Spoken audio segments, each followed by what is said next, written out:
it's no coincidence that most people either have the best ideas when they can't do anything about it, which is either in the shower or driving, for example, and just because your mind is wandering and it connects one thing with another thing, and there's the sort of the big brain which is looking over all of it and it sees something there, and you just kind of go with wherever that is. But also, it's hearing two things that relate to each other and putting them together. It's laying a piece of paper on a table on top of another piece of paper and saying, "Oh, those colors go really well together." It's just all of those things. I think it's without the manifestation of curiosity, without any idea of what the outcome will be.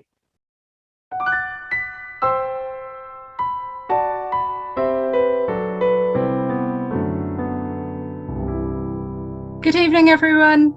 You're very welcome to WonderFest, a celebration of Irish children's books in 2021.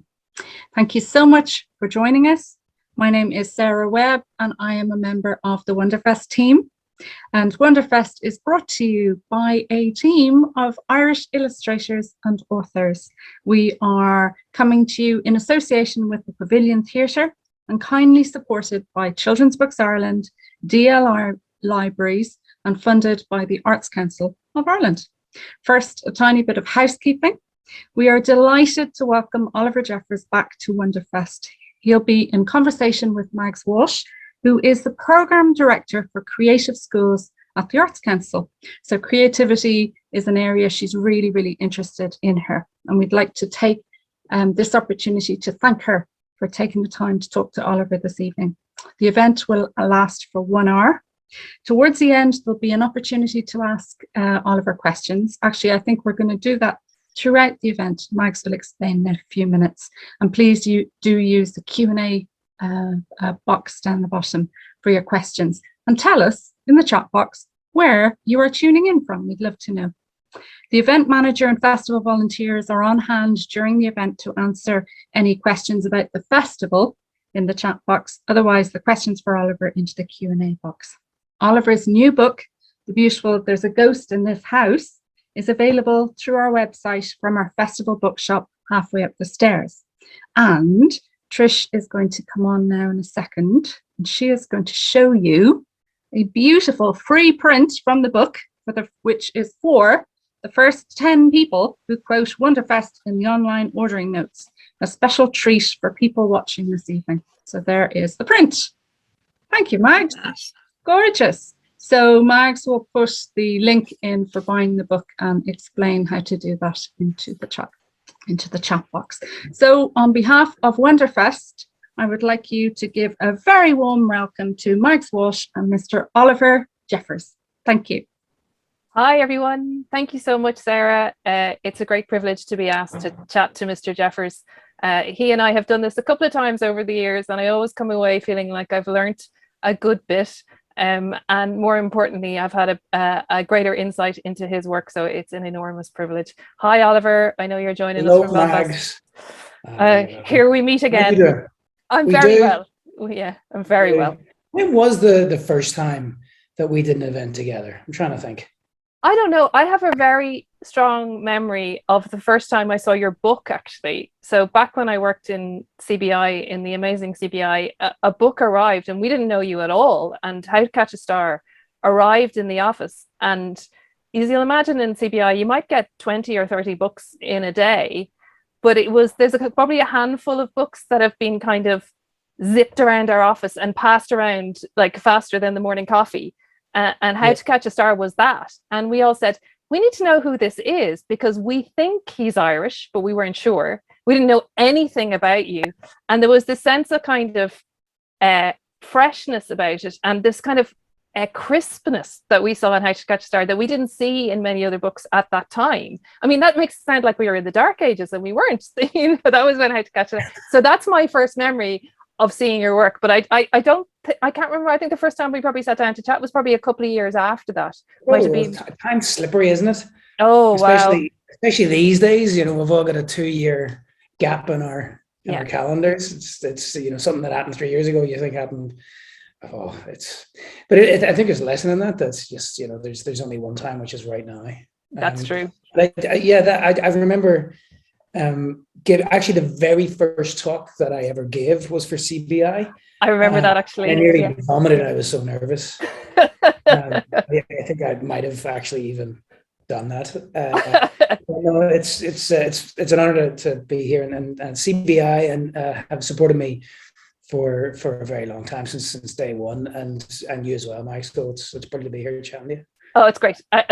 Will you let me do the formal introduction of your biog, and then we'll get straight down to business. Yeah, no, that's okay. I think we just always want to get going, don't we? So what I'll do is introduce Oliver. I'll talk a little bit about with kind of themes that we're going to hit off today, and then I'll just reiterate a few things there around the Q&A and the chat for everybody as well, so they're sure what's going on. So, as you all know, Oliver is a visual artist and author working in painting, bookmaking, illustration, collage, performance, and sculpture, and particularly in large scale that we're going to talk about today.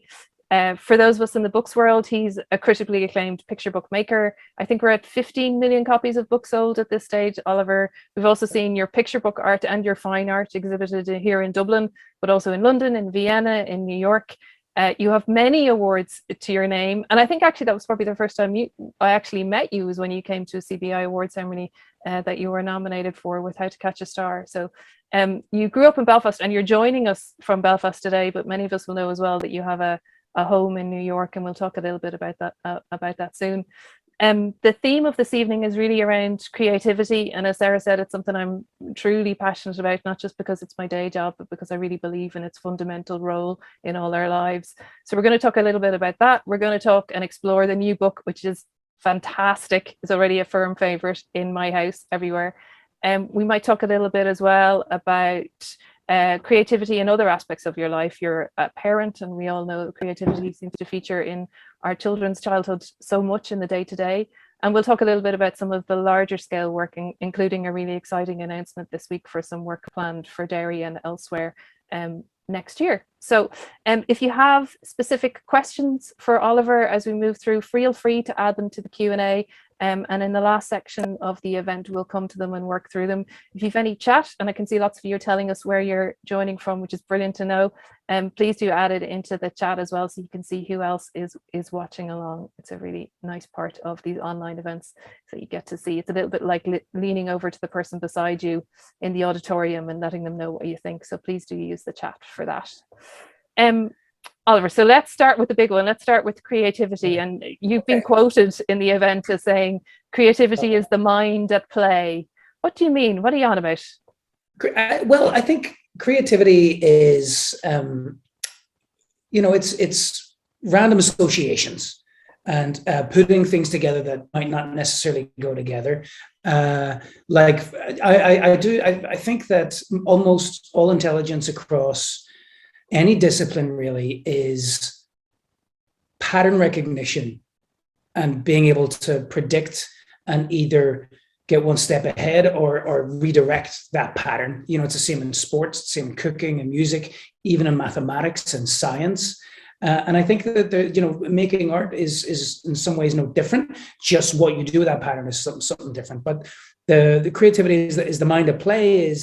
I've come to realize that I think creativity is the manifestation of curiosity, and I think it's a curious mind is making associations and connections, and whenever I think you can either be logically working through a problem, or if you're just it's no coincidence that most people either have the best ideas when they can't do anything about it, which is either in the shower or driving, for example, and just because your mind is wandering and it connects one thing with another thing, and there's the sort of the big brain which is looking over all of it, and it sees something there, and you just kind of go with wherever that is. But also it's hearing two things that relate to each other and putting them together. It's laying a piece of paper on a table on top of another piece of paper and saying, "Oh, those colors go really well together." It's just all of those things. I think it's without the manifestation of curiosity, without any idea of what the outcome will be. Okay. And did you always have this? Because you're right. I think curiosity and creativity are actually, one is almost the input and one is almost the output. Sometimes you arrive with your creativity and out of it comes. Yeah.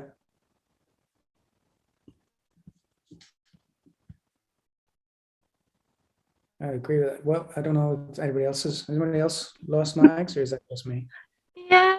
No. Oh, she's back. No, Oh, there I'm we back. go. Sorry, I think I paused for a second there. Apologies. Oliver, I was just asking you about that sense of curiosity. Have you always, I suppose, has your concepts around curiosity and creativity changed over time? Is that something that's preoccupied you? It's not preoccupied me in the sense that it's been a fuel rather than something I've been drawn by. So it's pushed me rather than preoccupied me. My dad is a teacher, or was a teacher. He's excuse me, he's retired now, but he always used to point out that somebody who remembers a lot of facts, it doesn't prove that they're intelligent. It just proves that they've got a good memory. And he was the one who always sort of said that curiosity is the surest sign of intelligence, curiosity and imagination. And, then he would go on to say, it was like the two most important things a human being ever learns how to do is how to walk and how to talk. And you do that through experimentation and play.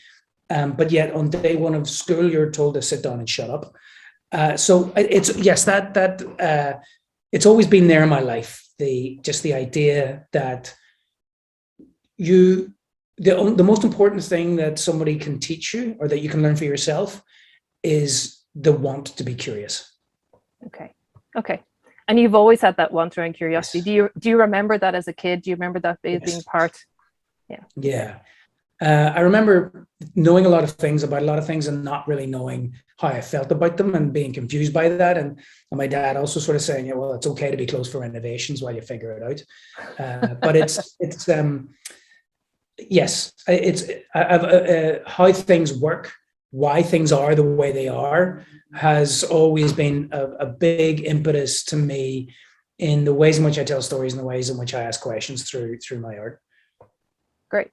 There's a lovely thing, which I hope you won't mind me reading before we start looking at a ghost in this house, where in the inside jacket cover, you talk a little bit about kind of how this book was made.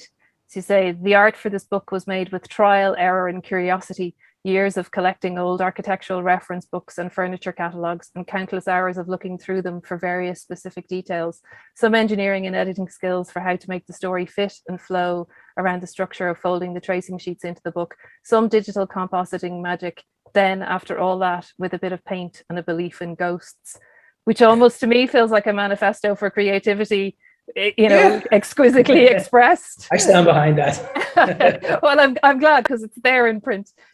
Shall we have a look at the book? Absolutely. Let's walk through some spreads. You have a copy? Because I don't. Yes, I do. Don't worry. Okay, good. Let's do this. So, great.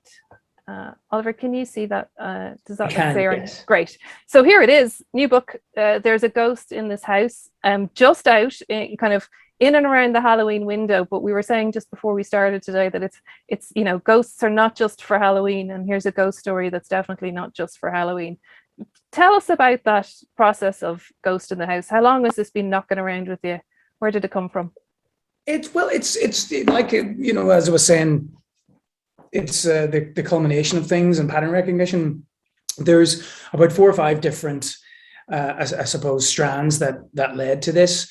One, I think the most obvious is both a fear and a fascination of ghosts.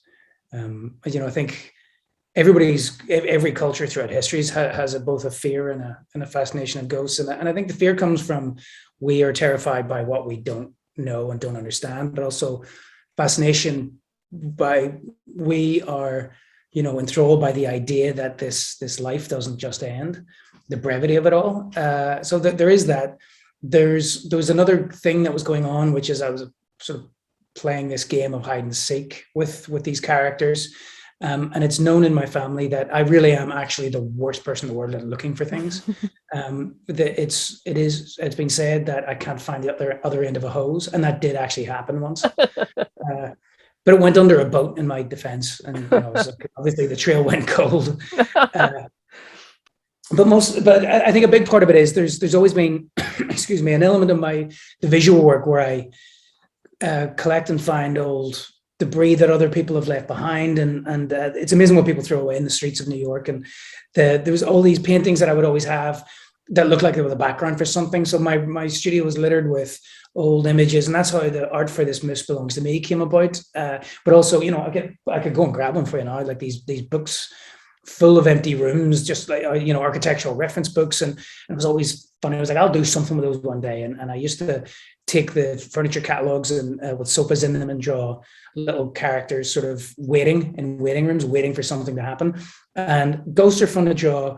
I started drawing ghosts in those, and like the idea of ghosts waiting for something was just both really hilarious and really kind of sadly poignant. And then I put it all together in a game that I would play with my kids and with friends' kids is, you can draw a ghost on a piece of vellum or tracing paper, and then you can move it around one of these rooms and just painting that classic white sheet shape of a ghost. When put into a really opulent room, it just looks good. Mm-hmm. It's sort of funny and beautiful at the same time. So here she is. Here's our girl who, it's her house, but by the sounds of things. But you're also a little bit worried about whether she's actually real or not. I mean, you open it first and you think maybe she's the ghost, and then you get the surprise, which we'll come to in a second. But she has a classic Jeffers look to her, doesn't she? She has her kind of slightly upside down face, is how I always think about it.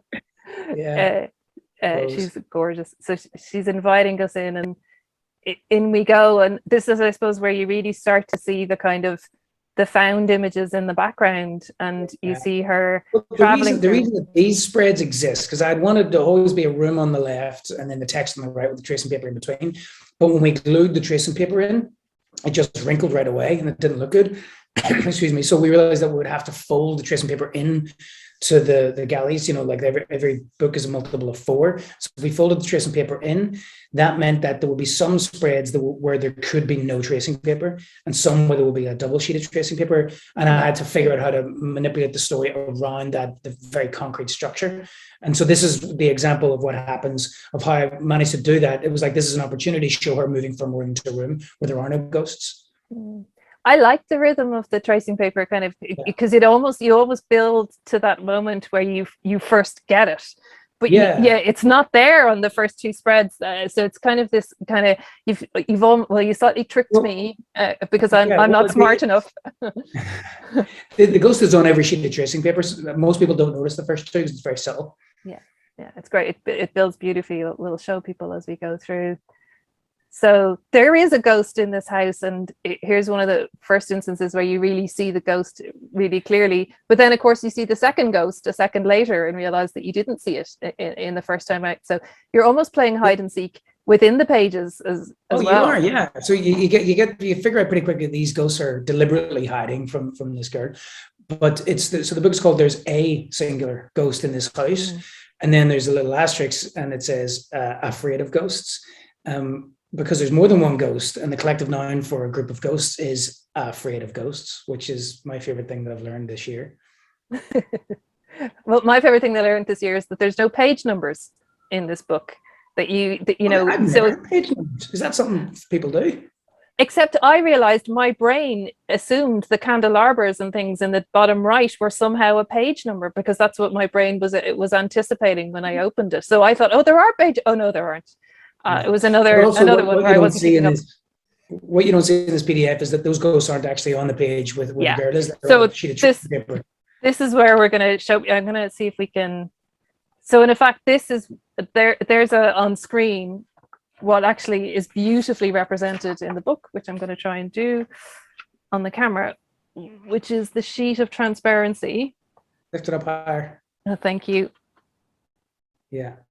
So you'll see as you move it off, there's an image, and there's an image that comes back. So really, there it is. And that, I think that's another lovely thing about it, is the kind of proportionality of the ghosts on the page is really lovely. Like sometimes they are so tiny that they are, you really hunt them out. They're quite benevolent ghosts, aren't they? They're quite friendly. Like I love this kind of holding in the laughter. There's no. Yeah, it sort of became this comedy romp more than a scary book, because like if you were to remove the ghost from that, like just even looking at that staircase and most of the rooms in this house, And then you were to say to someone, I'm going to use these as backgrounds, but ghosts in the kids' book, it's extra creepy. But because the ghosts are sort of so playful, it works out. And was that, did you, from the first instance, did you know what your ghost was going to look like? No, I didn't actually. And here's an interesting one, because I was sitting on it for a while and I'd sort of reached the crossroads in a conundrum and I couldn't figure it out.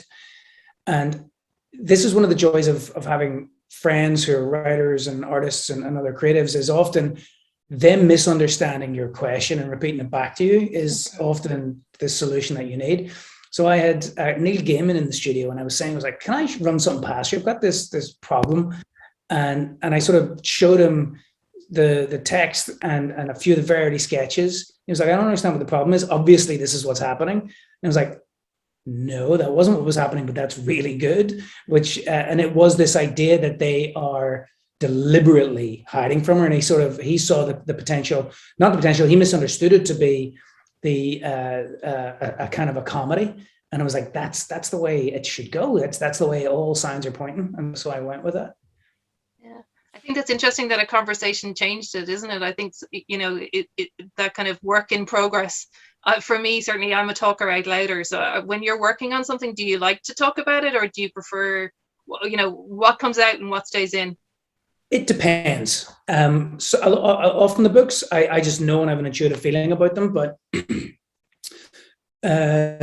like so the more, I suppose, things that are you know on the verge of talking about important things and just ebbs and flows, I would run past people that I know and trust.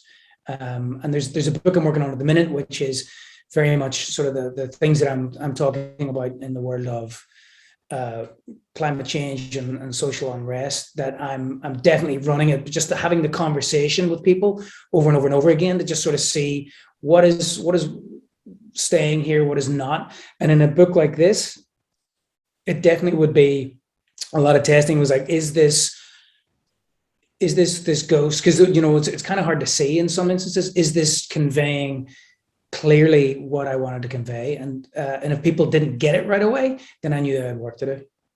Okay, great. What also is lovely about the book is this kind of nod to the classic scares, or, you know, the somebody behind you in a mirror is truly terrifying, but not here. Yes.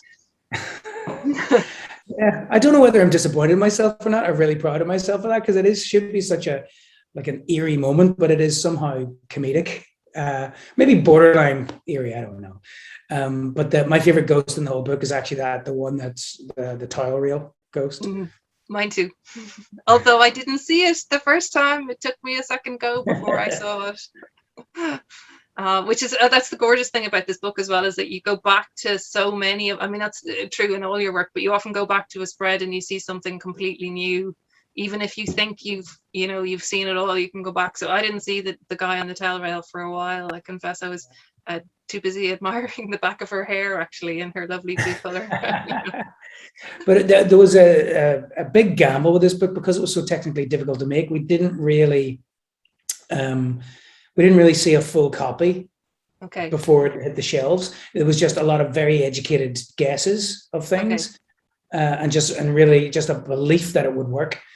And thankfully it did. It you know, I could sort of see it in my head, but as you say, trying to show people in the PDF, it just, because it's such a tangible physical thing, I was just trusting in the object of the book, and that trust was well placed.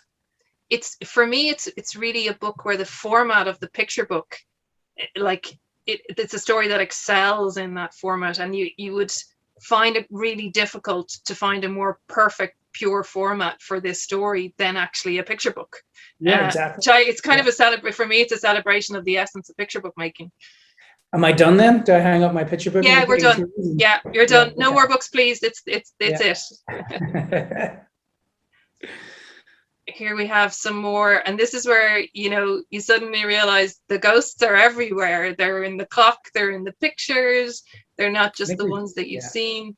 I think there's 7 in total. Okay. And they're all pretty much the same, and they're all fairly happy. But which is sort of that's a transition from the experimental work that went into doing this. And that's actually become a separate solo show in New York, where it's just a bunch of ghosts kind of, poignantly waiting for something that might never happen, as a reflection on the way that we spend our lives. And there's a sad comedy about those ones, but it is ultimately quite morose. Whereas there's a joy to this one. A joy about ghosts. I like this spread too, because you can see really where you've left your kind of original image that you started with. So you can see it's very small on the screen, but you'll see the kind of the description of the furniture catalogue here at the bottom. Great, that'd be great. Thanks, Albert. So, a lot of them are things like looks like this that I've had for years. It's a furniture catalogue. So you see things like that, and always I was like, somebody needs to be sitting in that chair. And then ones like this, where this is a collection of old, I can't find, old houses with interiors, and like that. And sometimes that I couldn't find the exact room that I would want to use, so I'd have to find roughly the right things. Like there's very creepy staircase, so the show in New York is hundreds of these experiments that I would do, and there would be just a ghost poking around a corner. But I've just had these things for ages and ages, knowing that I'd do something with them one day, and I did. And here they are. Great. Here's another lovely moment, I think, which it really that kind of embodies the hide and seekness of the whole thing, doesn't it? They're literally just around the corner from. And this is like the one ghost sort of pointing out that you're in on the game. Like, don't give up the ghost. Don't give up the ghost. And here back to a spread again, where you can kind of see this. I love the spooky eyes in the portrait here. It's kind of the house is downright spooky, and she doesn't seem to notice. Yeah, the flowers are dead. Everything's slightly falling apart at the seams. Which I think it is kind of an element of childhood, isn't it? Where you don't realize something is weird until you get older and you look back at it and you go, that was odd. Yeah. So I think as kids we're more accepting of that. Yeah. So here are the ghosts having a lovely cup of tea at the end. It's gorgeous, Oliver. I feel actually this is based on an old painting that I did called Momentum, and just the idea I've always loved in painting that you are especially with figurative painting, you're painting either the beginning or the middle or the end of a story. And one of my favorite things to do was to paint something that it was quite clear what was about to happen, because you could just see the kinetic energy, the momentum in it. And obviously these ghosts don't see her around a corner and they're moving towards it, and she doesn't see them around a corner, she's moving towards it. So it's sort of charged with potential. Yeah, it's lovely. It's an amazing. And I don't know if you noticed in your book the very secret end. Oh no! Oh, hang on, tell me. Or is that a spoiler? Have a copy there? I do, yeah. So go to that page. Yeah. And then go to the next page. And you see her in the end papers? You see her which? And now lift up. Do you see her on the end papers? Yeah. And then lift up the flap. Inside the dust jacket? Yes. I'm not seeing it. What am I missing? He got spotted. Oh, okay. Okay. So her eyes are suddenly looming. You see, that's my thing. There's constantly something to find in that one. It's gorgeous. Okay, let's leave ghosts there, because otherwise I'd literally be getting you to walk me through every spread, pointing out all the things I've missed. So let's not go there. Let's talk a little bit about, I suppose, how you work and where you work. This is an image from What We'll Build, and it sort of reminds me of the many images of the studios that you've worked in over the years that I've seen, which tend to have a lot of things in them, but very well organized and neat things. And I know we've talked before about your incredible ability to label the objects in your studio and to group things. And I think it comes back to our conversation about pattern recognition and creativity, but tell me a little bit about where you're currently working, and I suppose if you're working now in two places, in Belfast and in Brooklyn, have you noticed anything different in the ways that you're working in those places? Well, I've noticed a lot of things, but I don't know whether it's the way I'm working or the state of the world. But I'm not naturally a neat person. My studio before moving to New York was a hot mess, and I think one of the reasons that I started labeling everything is because I work quickly with a sort of a sense of fervor and an urgency, and you need to know where something is.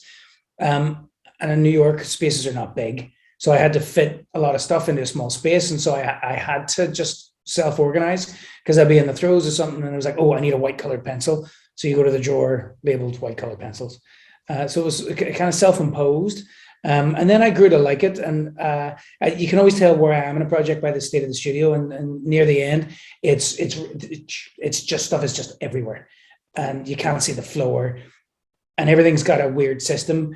But before I start anything else, I'll have to just clean and tidy and put everything back away before I can begin the next thing. So I've worked in New York for 15 years, and then we found ourselves back in Belfast, and I'm now kind of going back and forth between the two, and I'm trying to set up a rhythm and a pattern for how that is. Kids are here and they're in school here, so I go back for shorter bursts to New York, either with the whole family or on my own, or just with one of them. And I use that time more for taking meetings and sort of filling up on just the wild and wonderful people of New York, but then also experimenting with the beginnings of projects and thoughts and techniques. And what I'm seeming to do is then, when I'm here in Belfast, is to do the sort of the slower, longer slog of making, so emptying out. And how are you finding that balance? It's not ideal, but I'm making it work. So it is great to be able to come back and forth, but it's a lot of time traveling. It's a lot of time not being with my family, which is not perfect. Great. Okay. And, everybody's adapting in a very different world than we were inhabiting 3 years ago. Yeah, and also you had big plans around family travel and things that were curtailed by COVID as well. So you didn't imagine yourself to be in this place, a year or two ago. This was not the plan. This was not the plan, but when has the plan ever actually turned out the way that you thought it would? And that's what I realized. Every single project that I do, every book, every painting, never turns out exactly the way that I think it will. You just have to get going and then react to what happens.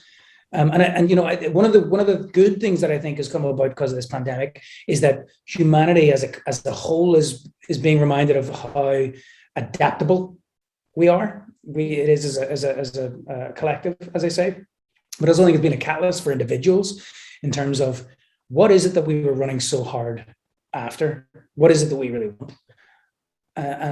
So I think we'll look back at this not with fond memories, but I think it'll have been a healthy break from a sprint in a wrong direction.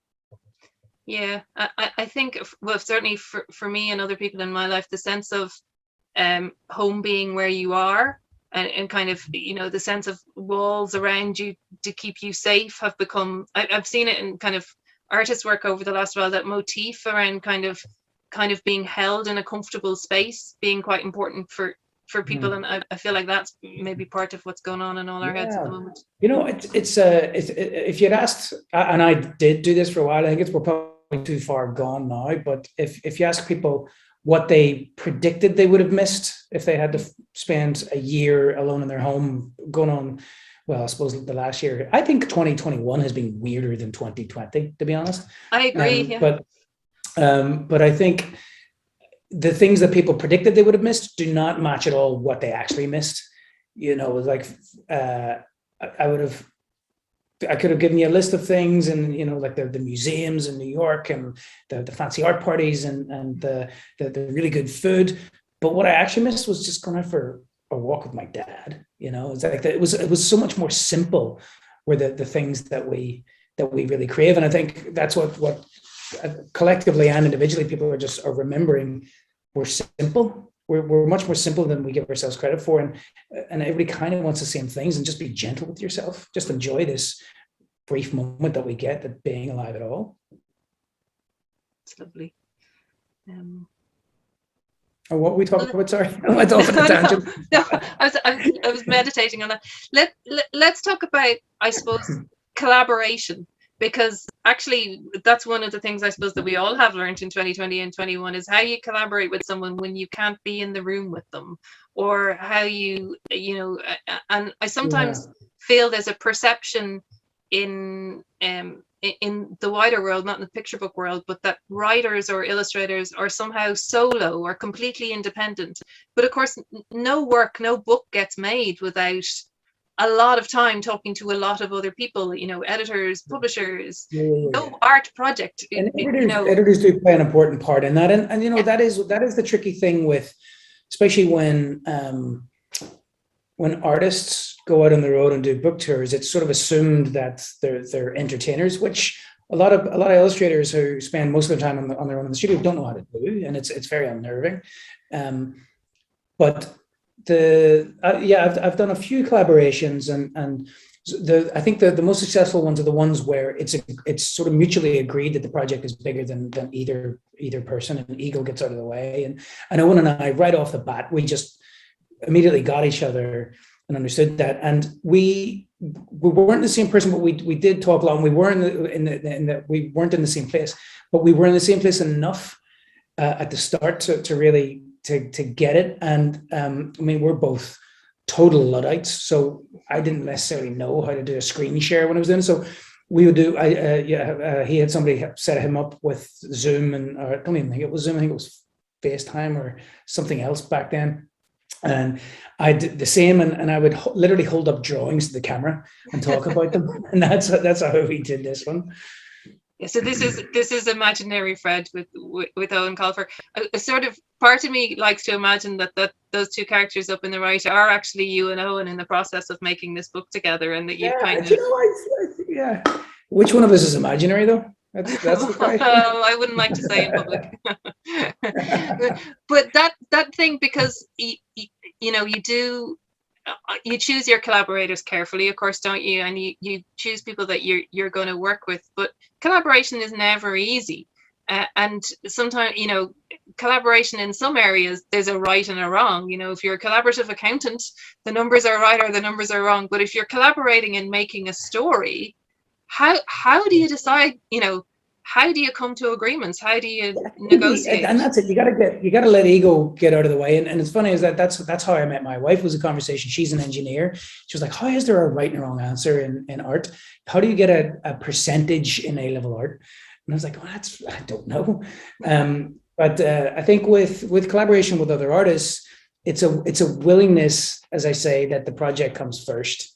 And it is, if you have to be open that the other person will have a better idea, and if you don't like it, then you have to be able to convince them why you don't like it, but without it being confrontational. And you know, so like with Owen was a great example, and Sam Winston and I, we worked on a Childhood Books, and it was just being in the same room at the same time and hearing each other and listening to each other and urging each other on.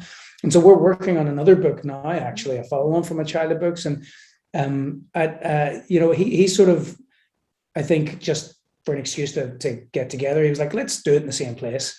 And so we have been doing that, but it's actually been so beneficial. We were thinking we don't really need to do this, but it has been so helpful just being in the same place and working on together, because you can kind of look over and like, oh yeah, that's good, or what's that about? And it's just a healthy back and forth. Great.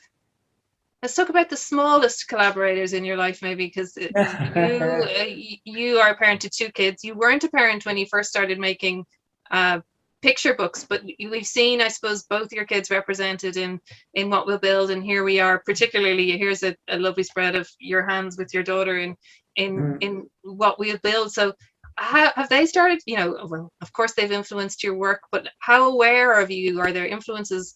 How creative are you at home? Are you do you parent creatively? How does that all fit together? Do you parent creatively? No, I don't think you do. I think you got to parent consistently rather than creatively. But interesting aside, in this book, those are the exact size of both of our hands. at the moment of the time of making art. Her hands are twice that size now because she's 3. She was only 1 back then. Anybody who has 2 children is always shocked that the second one is not a carbon copy of the second, that they have their own little personalities right off the bat. And with our daughter, she's much more like me. Our son is much more like his mother, and my wife, she's an engineer, and he's, as soon as we go to a hotel room, he's under the sink looking at how this work. And my daughter loves the oil pastels. She'll come down and she'll make a mess. And but the creative parenting, I think the only creativity that comes into it is the art of distraction, really. And that's actually such a skill, is rather than getting annoyed at somebody is distracting me. I mean, it's something that I've been thinking a lot about actually in conflict resolution, which is if you can sort of just tell somebody a better story, you've never convinced somebody they're wrong. We just give them a better story to get behind, and that seems to just have so much more weight to it. But our son would have been much more easily distracted, and our daughter, I tried doing the countdown trick. It was like, if you don't stop doing that by the time I get to 5, and she just turned around and looked at me and she's like, "Don't you count at me?" And she was only 2. Like, we live in fear of her. But I have my dad once was like, "What's the secret? You raised 4 good boys in the turbulent 70s and 80s of Belfast and in the 90s. And what was it?" And he just said consistency. Yeah, it's a lovely one. Yeah, great.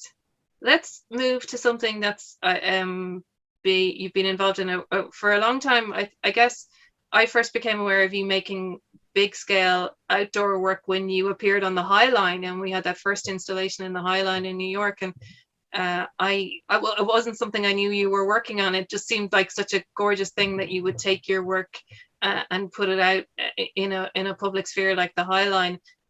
So we're going to talk about a couple of more recent ones. I'm going to skip through these, but I'll come back to them in a sec because they have a thing. So here's you at COP26, not that long ago, the climate conference. Tell us a little bit about that.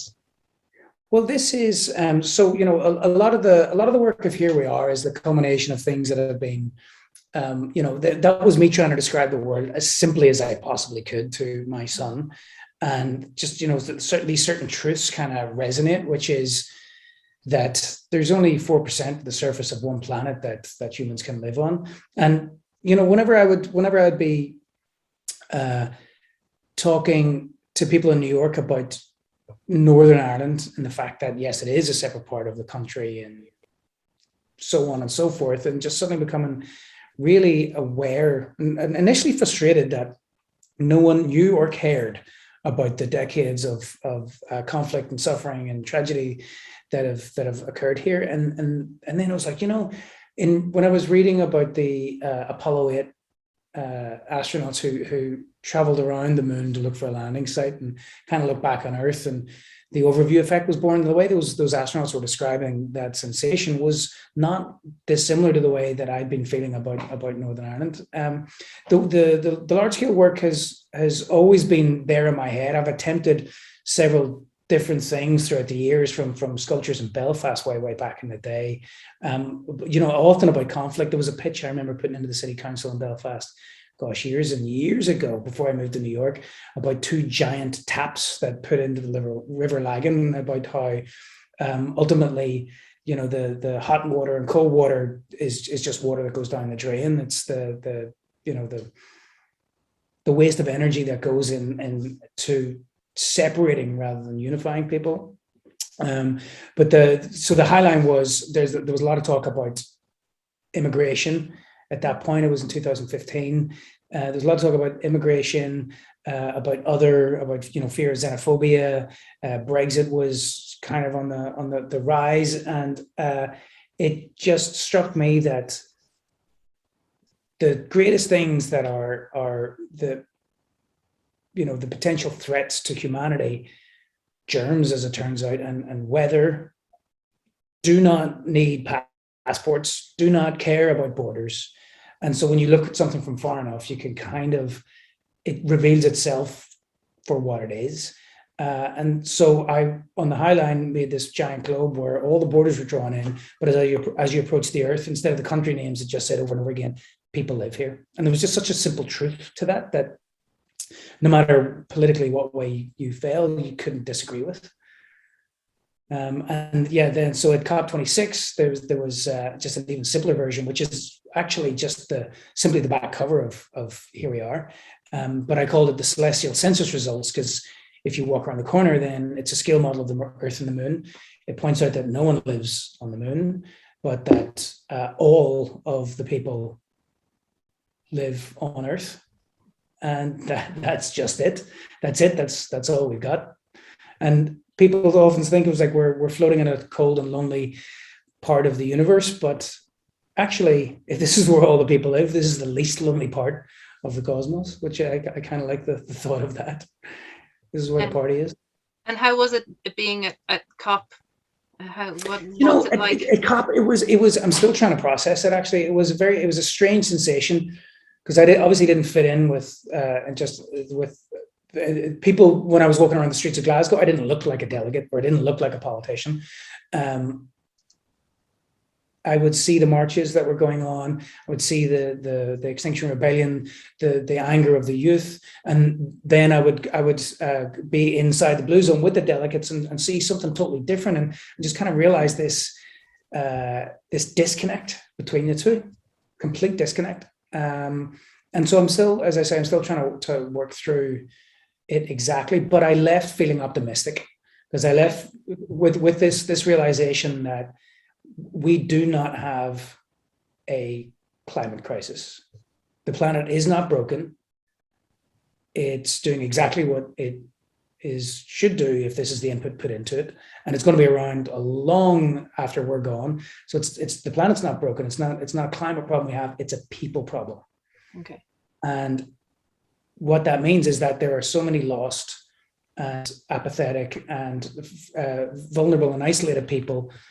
And we also have basically all the solutions that we need to implement and turn the ship around almost immediately. But the problem is that we are not all getting behind the same story.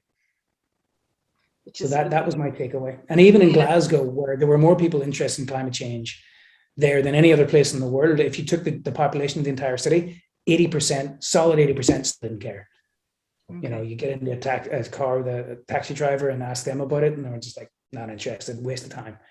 But it was like, that's not what's happening. It's as I say, this disconnect, and I realized there that is the battle that we have to face. It's not about technology. It's not about carbon. It's actually winning over the people who feel that they are lost and don't matter. You mentioned something earlier on about, rather than arguing with someone about their story, that you just give them a better story. So maybe in this, what I'm hearing from you is that we need to give them a clearer story and a sense of, where they fit in this whole story. And the story is about them and not about this abstract thing of the world, but actually about the people who live on the world. Yep. Which leads me to something that was announced this week, which is very exciting. It's part of Unbox UK, I think, next year. So I'm going to share an image of it, and then you might tell us. Oh, sorry, I've just frozen there for a sec.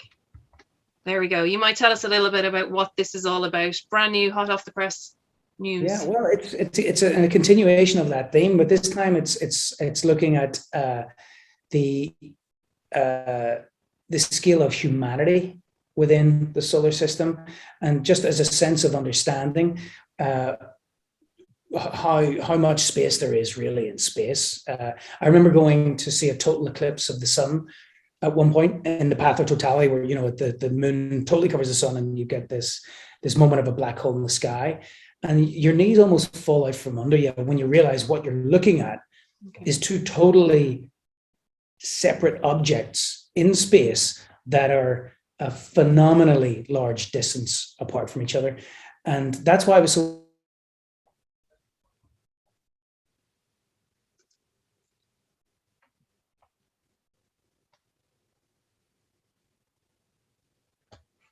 ping pong ball. The moon is size B. They're about a meter apart, and there's massive distances. So that's what the idea of this, the comedy, almost like Las Vegas style writing with a big arrow. So you kind of know where it is and how much space is there, and your brain starts to compute just the sheer distance and scale of all of this. But there's a lot of beautiful things of serendipity of scales like this, and we've started to play with that, and just in how, whenever we get far enough away, we look back on ourselves from a massive distance, and it's these brilliant brains that we have seem to have been preoccupied throughout history in dividing up what is clearly a very big planet into smaller parts, just so we can comprehend them and the cost that comes with that. So this image, I think, is absolutely gorgeous. A kind of an imagination of what this might actually look like in Derry. So if we're in Derry next year, and I know it's going to travel to Cambridge and a couple of other places, what will people actually be experiencing? What they'll experience, well, there's a bunch of different aspects. There's going to be events around it and all sorts, but you will begin at the sun, and you'll start on a journey to find our place in space. And we're working with Apple on an element that you can hold your phone up, and there's always a giant arrow that sort of shows where it is, that'll grow and shrink in size. And also an arrow sort of showing that there's a them too whenever you get closer, how we've always divided ourselves into different groups. And then you can walk and look back through human history and time the further you get away from the planet, to sort of see it's like we've been always doing this, separating ourselves. But the simple truth is that when you're looking far enough away, there is no them, there's only us. Great. Do you mind if we go to a couple of questions then that have been flowing in when we chat? We have about let me just check. We have about 10 minutes left. So let's see. And if people want to keep adding questions to the Q&A, fire away, and we'll get to them as much as we can.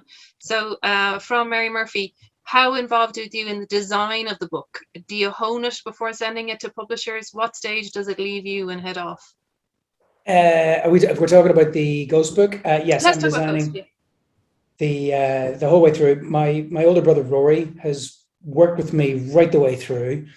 He designed How to Catch a Star and Lost and Found, and then he really came back into the fore a few books later, and for the last decade he's designed everything. So we work closely, together, and we just problem solve. And the state in which it leaves us is when I'm pretty sure nothing can be improved upon, and I know how it's all going to feel. With this one, as I say, we didn't get the full proofs, just because it would take so long to actually do those with the added tracing paper.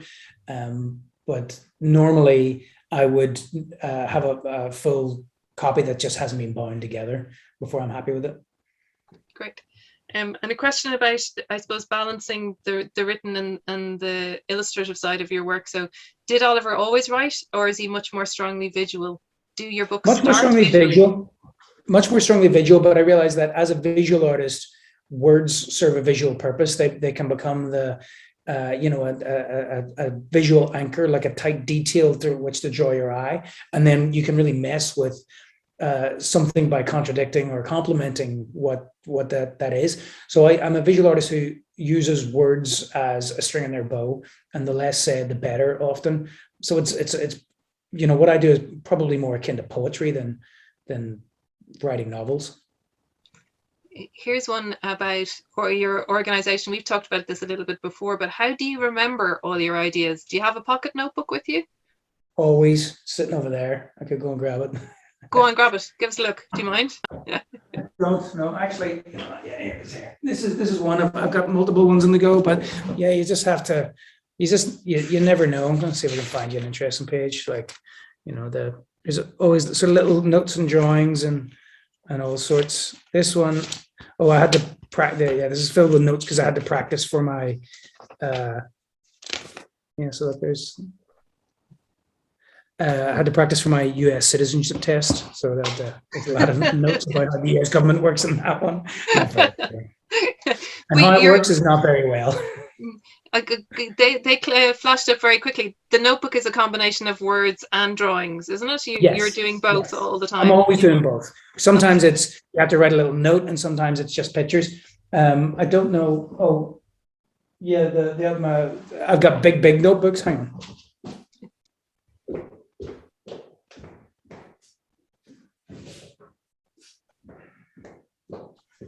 So yeah, this is definitely much more like, Oh wow, okay.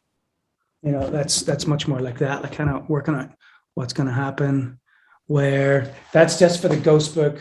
So there's also, this one's mostly for the ghost book, actually. I think there's some Here We Are stuff in here. Yeah, there is. So there's things falling out of it. But yeah, these ones are slightly bigger, and then I've got a middle-sized one which is in my bag up in the house, and that's probably more drawings and pictures, and then this one is just for, like, you remember a sentence, or I gotta email that person back, just write a little note. There's much excitement about seeing your sketches there, no matter how quickly they went through. I think maybe the I next can time we show you some talk, we work should there. just, would you mind actually? Next time we should just do a session on sketches. Yeah, show me your sketchbook. So actually, here's some stuff from Fausto. Oh wow, okay. So like the ink testing, and let's see what else we got. Yeah, it's like different ways in which he might have looked. I like that you're working on the cover. Does that, like, that, that you're any going designer, straight to the... anybody who's a designer will tell you that they design the logo for their own company before they open a bank account for that company. Most you would often, one of the first things is think about a cover, although normally it's actually one of the last things that I do. But at this point the book was mostly sketched out and written. That's sort of quite far into it. Okay. There's a bunch of earlier ones. So lovely. Like that. Thank you so much for sharing, Oliver. No, not at all. And then what else can I show you? Yeah, so here's sneak peek at the next thing I'm working on, which that's all you're going to see. We'll all have to pretend we didn't see. Is that the Sam Winston collaboration, or is that something else? No, that's not actually. That's in a different. No, I don't know. Not without asking his permission. I can't show you. That's fine. But actually, this brings me to another question that's there in the chat, which is, first of all, just saying how much they'd enjoyed the session. Thank you very much. But also, who would your dream collaboration be? The person or project, or just the person? Anyone living or dead? Who would you choose? Don't know. Oh, actually, you know what? I do know because this somebody said they. Doesn't matter how I would love if I could work with Wes Anderson on a film of The Incredible Book Eating Boy. I would love you to work with Wes Anderson on a film of The Incredible Book Eating Boy. Let me work on that. Yeah, if you could do that by the next time we chat, please, I'd be deliriously happy. Oliver, we're just at time, so let me say thank you so much for doing this. It's always a pleasure to get to chat to you, and I know it's an enormous privilege for me to be able to be the one throwing the questions when there are many questions that many people have for you. But it's lovely to see you. We hope you might be around Dublin at some point soon. So we hope we'll see you in the flesh. But for everyone, There's a Ghost in This House is a present for absolutely anybody in your life who loves books. It's a book lover's book, and I can't recommend it highly enough. Screen does it no justice. It's one to be picked up and poured over time and time again. So it's one for Christmas lists. Oliver, thank you so much for joining us and for being a part of WonderFest. And thanks, Sarah, for inviting me and Oliver to do this chat. And hopefully we get to do it sometime soon again. I hope so. Great. Thanks, Oliver. Thank you so much to Oliver and Mags. That was amazing. A really, really fascinating insight into some of the books, including the new one, of course, and the thoughts about creativity and creative parenting were brilliant. I love The Art of Distraction. I'll remember that. The new project in Derry looks incredible. And thank you so much, Oliver, for sharing your sketchbooks with us. A real honour and a privilege for us. There are lots more WonderFest events tomorrow and Sunday, including Lunchtime Tales of Wonder with fellow Belfast author illustrators PJ Lynch and Flora Delargy tomorrow, Saturday at 1 p.m. And on Sunday, for parents and teachers and anyone with an interest in creativity and children, we have an event called Inspiring Wonder, How to Help Children Be Creative and Happy. and that's with psychologist Joanna Fortune, creative schools person Juliette Simond, and teacher and creative himself Andrew Whitson. And all the details on those events are on our website, which is wonderfest.ie. And thank you so much for joining us this evening. We hope you've enjoyed that insight into the world of Oliver Jeffers. And remember, books are full of wonder. Keep reading and keep dreaming. Thank you so much for joining us.